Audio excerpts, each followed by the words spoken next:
के झटके को रहो तैयार। नमस्कार, आप देख रहे हैं दिव्य हिमाचल टीवी। मैं हूं आपके साथ वंशिता शर्मा और पेश है आप सभी के लिए हिमाचल आज का मुद्दा। महंगाई ने आम आदमी की कमर तोड़ कर रख दी है। लगातार महंगी हो रही चीजें आम आदमी की पहुंच से बाहर हो रही हैं। इस बीच अभी राहत मिलती नजर नहीं आ रही। अभी और झटके लगने वाले हैं। क्या क्या चीजें महंगी हो गई हैं और आने वाले दिनों में क्या चीज झटका देने वाली है, हम पहाड़ी में इसी पर चर्चा कर रहे हैं अनिल अग्निहोत्री और राजेश शर्मा। महंगाई का एक और झटका सही है लगने वाला है क्या? देख लेते हैं। राजेश, गर्मी बढ़ रही है जी। रोज मौसम विभाग बोल देता है कि जी आज येलो अलर्ट है, आज वो वाला अलर्ट है, सारे रंग उठ गए हैं गर्मी के सामने जी। कोई बारिश नहीं, कुछ नहीं बहुत से इलाकों में। क्या लग रहा है राजेश, हिमाचल में महंगाई भी निरंतर बढ़ रही है, राहत मिलेगी कुछ? देखिए, गर्मी ने तो हाल खराब कर रखा है, लेकिन सबसे बड़ा जो मुश्किल का दौर एक आम आदमी के सामने खड़ा हुआ है वो महंगाई ने परिस्थितियां खराब करके रखी हैं। आप ये देखिए, खाने पीने से लेके घर बनाने तक का तमाम सामान महंगा हो गया, बहुत महंगा हो गया। कौन कौन सी वस्तुएं राजेश जो आम आदमी की पकड़ से बाहर जा रही हैं? क्या लगता है आपको? अभी तक हम इसको वर्गीकरण अगर हम करते हैं तो महंगाई की हालत देख लीजिए। घर बनाने का 3 साल में लोहा 141% महंगा हो गया है। एल्यूमिनियम बिल्कुल, एल्यूमिनियम 136% महंगा हो गया है। जो वायर है वो 101% महंगी हो गई है, जिसकी वायरिंग होती है। बिल्कुल। और इसके अलावा प्लास्टिक की जो पाइप्स हैं 117% महंगी हो गई है। रेत, बजरी और सीमेंट सब महंगा हो गया। ईंट पे जीएसटी पहले 5% था, अब 12% सरकार ने लगा दिया है। खाने पीने के सामान की बात कर लेते हैं अग्निहोत्री जी। रिटेल जो महंगाई दर है करीब 7% पे पहुंच गई है। इतिहास में पहली बार हो रहा है, अब बड़े सालों बाद ये पहली बार हो रहा है कि 7% में पे दर ये पहुंची है।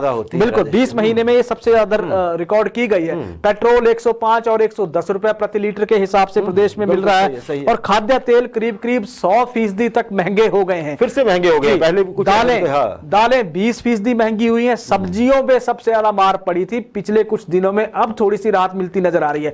230% महंगी पिछले दिनों में हुई थी। और बाकी जो आप ये देखिए कि सामान जैसे जूते हैं, कपड़े हैं, पहले 5% जीएसटी था, लगातार बढ़ता जा रहा है, 12% पे पहुंच गया है। तो इसकी अगर हम बात करें स्टेशनरी की, तो बच्चों को पढ़ाने के लिए सामान आप ये देखिए कि 1.5 गुना तक महंगा वो हो गया है। आम आदमी की दवाइयां 30% की मार वहां पड़ी है। और फोन रिचार्ज, टीवी रिचार्ज 50% तक महंगे वो हो गए। तो हालत लगातार खराब है आम आदमी की महंगाई के इस स्ट्रोक से। महंगाई से हालत खराब है आम आदमी की। राजेश, आपने जीएसटी का जिक्र किया। जीएसटी जैसे ही बढ़ा, समझ लीजिए कि वो चीज महंगी हो गई। और जीएसटी क्या होता है? इसमें वो टैक्स होता है जो किसी भी उपभोक्ता से लिया जाता है, जिसमें से आधा सेंटर को मिलता है, आधा स्टेट का हिस्सा होता है उसमें। और राजेश, इसी से खैर सरकारें चलती भी हैं। लेकिन ये भी देखना होगा, कोविड के बाद इकोनॉमी उठ रही है, आदमी धीरे धीरे अपने पैरों पे खड़ा होने की कोशिश कर रहा है। तो क्या कहीं रिलैक्स किया जा सकता था? ईंट को 5% से उठा के 12% ले जाना। और दूसरी तरफ हमने ये कहना कि रियल एस्टेट सेक्टर में हम थोड़ा सा बूम लाएं, जिससे कि नौकरियां मिले, इकोनॉमी स्ट्रांग हो। दोनों चीजें थोड़ा पैराडॉक्स है, विरोधाभास है दोनों चीजों में। अब देखते हैं आम आदमी इसमें कितनी की हिम्मत कर पाता है अपना घर बनाने की, जो आपने रेट बताए। प्रदेश सीमेंट कंपनियों पर जो पिछले दिनों कुछ कार्रवाई हुई, 35 रुपए बढ़ा दिए थे ना रेट। उसके बाद सरकार की ओर से कहा गया कि देखिए हम इसको कंट्रोल तो नहीं कर सकते रेट को, लेकिन कुछ छापे मारे गए थे कि आपका रिकॉर्ड ठीक है या नहीं है, या वो जैसे भी, मतलब एक तरह से चेतावनी।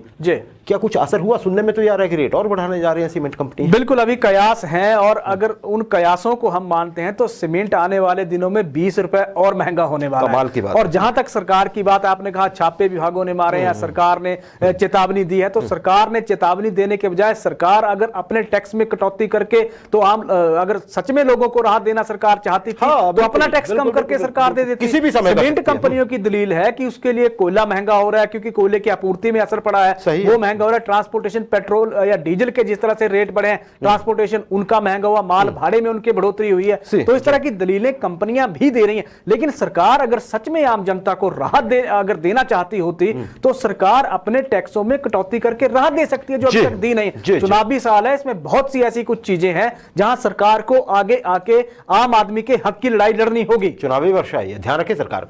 राजेश, आपने जैसे पहले भी इशारा दिया, कुछ सस्ता हुआ है थोड़ा सा पिछले दिनों में। आजकल तो सब्जियां हैं, सही। हालांकि जैसे बारिशें आएंगी अभी तो ऊपर चढ़ेंगी, और दूसरा इसकी वैरायटी भी कम होती जाएगी, वो हमें पता ही है कि जैसे उन्हें। उसमें भी, सब्जियों में भी जो कुछ सस्ती भी हुई हैं, उसमें भी कई बार दिक्कत कहाँ आती है, लोकल के नाम पे प्रोडक्ट को बढ़ा चढ़ा के महंगा करके बेचा जाता है, जबकि कोई वहां पे स्टैंप तो होती नहीं कि लोकल है भी कि नहीं है। आरोप लगते हैं कि सब्जी मंडी से उठाई जाती है, पंजाब की सब्जी है, और अपने खेत की नाम पे बता के बेच दी जाती है। सही है। क्या आप कहेंगे इस पे? बिल्कुल सही है। देखिए सब्जियों के नाम पे तो एक तरह से अगर हम कहें तो आप बाहर से जो जितनी भी सप्लाई आ रही है, अंतिम प्रश्न, बिल्कुल वो सप्लाई सीधे तौर पे एक तरह से लोगों के लिए एक तो राहत की बात भी हो सकती है। सबसे बड़ी बात है बीच का जो मिडिल मैन जो बना हुआ है वहां दिक्कत सबसे बड़ी आ रही है अग्निहोत्री जी। आप ये देखिए कि पेट्रोल के या डीजल के रेट अगर बढ़े हैं तो माल ढुलाई में भी एक तरह से इजाफा हुआ होगा। आप ये देखिए वहां भी चीजें बढ़ रही हैं। लेकिन सब्जियां वर्तमान दौर की बात करें तो हल्की सी सस्ती हुई है, आम आदमी को राहत मिली है। सरकारों को चाहिए या विभाग जिसके लिए बनाए गए विभाग नजर रखे कि कहीं कालाबाजारी तो नहीं हो रही। आप ये देखिए कि जब रूस और यूक्रेन का युद्ध शुरू जब हुआ था उसकी आड़ में तो कई चीजों के रेट एकदम से बढ़ा दिए गए थे। हर कुछ टमाटर तक के रेट बढ़ गए। दलील दी जा रही थी जी युद्ध छिड़ा हुआ जी, वहां से चीजें प्रभावित हो रही है, सप्लाई नहीं आ रही है। कौन सा टमाटर भाई रूस और यूक्रेन से आता है? सही है। तो परिस्थितियां ये है कि जो जमाखोरी या कालाबाजारी जहां होती है वहां से फिर दिक्कतें पैदा हो जाती हैं। जी तो वहां उम्मीद है विभाग इस बारे में कुछ करेंगे, हालांकि होता कुछ नहीं है। हमने देखा है कोई रेट लिस्ट चेक करता नहीं, हमने देखा विभाग का बिल्कुल कहीं से कोई ऐसी खबर नहीं आ रही, चालान हो रहे हैं, पता नहीं अब किसने कहा है कि ऐसा करना ही नहीं है। और शायद ये भनक भी लग गई है लोगों को कि कोई देखने वाला है नहीं, जो मन में आता है वसूले जाइए।